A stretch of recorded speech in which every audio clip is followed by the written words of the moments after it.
I'm from Mountain Lakes, New Jersey, and lacrosse is pretty much king there. From the moment you can walk, pretty much a stick is put in your hands. Unfortunately, I didn't get that opportunity. I actually grew up playing baseball and basketball. My father actually played professional basketball, so it's kind of like a rite of passage.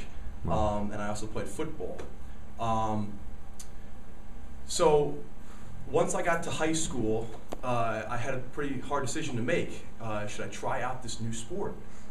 And you know, it was kind of nerve-wracking because people were saying do it, and I was like, well, I don't know if I'm gonna like it.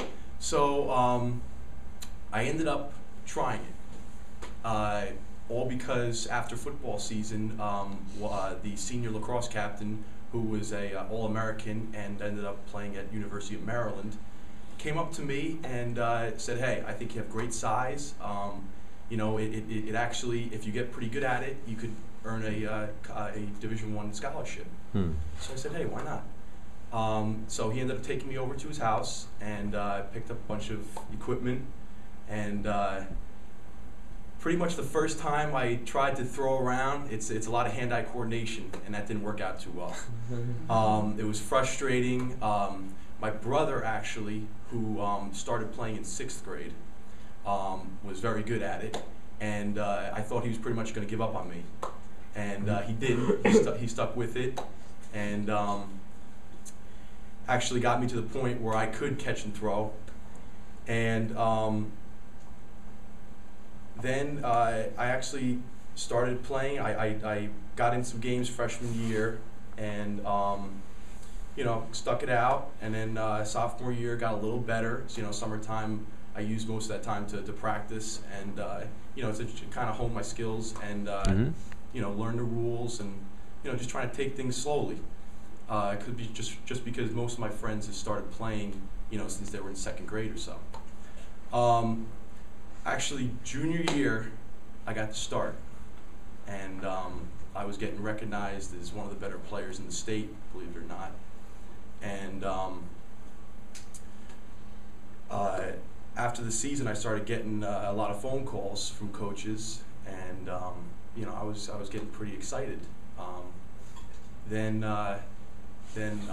my brother actually was getting phone calls at the same time, even though he was a freshman.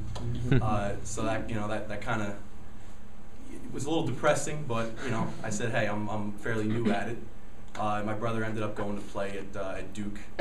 He's there. He's there now, and they won the national championship last year. Wow. So anyway, my first ever lacrosse meeting, our coach would talk about this team, the Green Wave, and he would scream and yell, you know, how much we're supposed to hate them. And this school, they're called Del Barton, and it's a private school. A lot of wealthy individuals go there. They have pipelines to, you know, Ivy League schools, private schools, and pretty much we're supposed to assume the blue collar mentality. You know, we work hard. We take the school bus to games. They take the luxury buses to games. And that, in my senior year, they were ranked #1 in the country. Wow.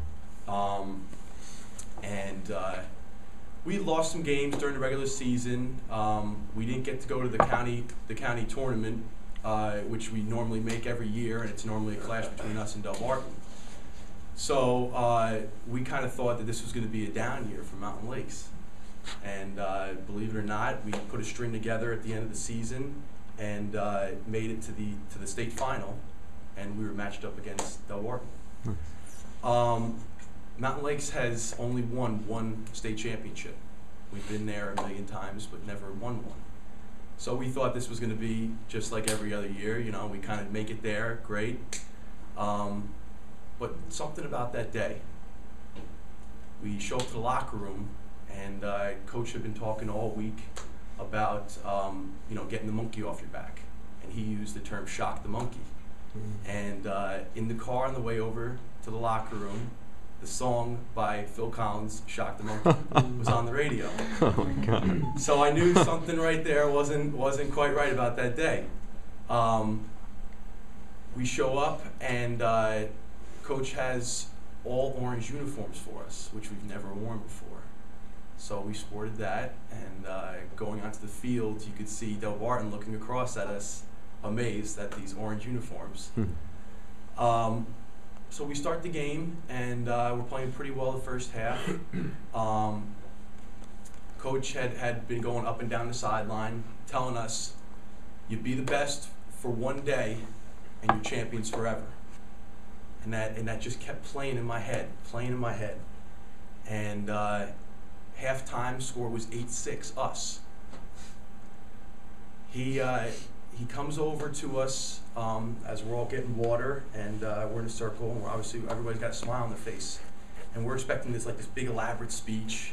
And he comes over to us, and he's screaming.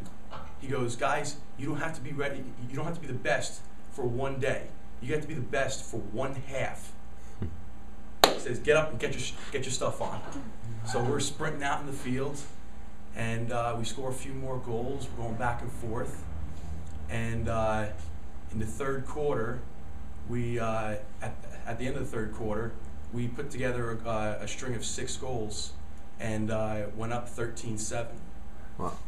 At that point, we were pretty much in awe at what we were doing, and we kind of let them slip back into the game, and they ended up cutting the lead to 13-11 with 2 minutes left.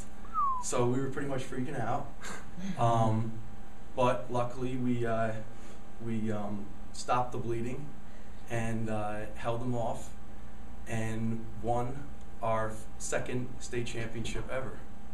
Wow. So unfortunately I didn't get to celebrate that much because we had to run to get on the bus and go to prom. So that's it.